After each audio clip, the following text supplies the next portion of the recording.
ఈసారి ఉండిలో ఎవరు వచ్చే అవకాశం ఉందన్నారు? ఇప్పుడు అయితే వైసీపీ వచ్చు అంటున్నారండి. వైసీపీయా? ఎందుకని? అదే ఇక్కడ తెలుగుదేశంలో చీలికొచ్చింది కదండి శివ గారా? శివ గారు. ఆ, దాని గురించి ఎక్కువ టాకాలు అనిపిస్తుంది. టాక్ అలా ఉందా వైసీపీ అని? ఓకే, మీరేమనుకుంటున్నారు? నేను అదే అనుకుంటున్నాను. మీరు అదే అంటే అనుకుంటున్నారు? మామూలుగా నేనైతే మామూలు టీడీపీ ఉండేవాళ్ళని వరకు. ఉమ్. అంటే ఇప్పుడున్న పొలిటికల్ గా అయితే ఇలా ఉందండి. మీరు ఇప్పుడు మీరు ఏ పార్టీ సపోర్ట్ చేస్తారు మీరు ఇప్పుడు? సపోర్ట్ అంటే ఏముందండి, అప్పటికి వేస్తామండి. ఇండిపెండెంట్ గా వేస్తే వస్తారంట శివ గారికి ఏమైనా? చీలుస్తారు, గెలిచే అవకాశం ఉందంటారా ఆయన? ఓట్లు చీలుస్తారండి చాలా మంది. పిలుస్తారు అంతే, గెలిచే అవకాశం ఉందంటారా? గెలిచే అవకాశం ఉండదు కానండి, ఆ. ఓట్లు చాలా మటు చీలుస్తారు. ఉమ్.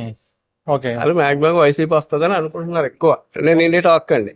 ఓకే అంటారు ముఖ్యమంత్రి చంద్రబాబు గారు అయితే బాగుందంటారా పవన్ గారు? మీకు ఎవరు జగన్ గారు అయితే బాగుందంటారా? ఎవరైనా ఒకటేనండి. ఎవరైనా ఒకటేనా? ఎలా ఉంది జగన్ గారి పరిపాలన? ఎలా ఉందండి 5 సంవత్సరాలు?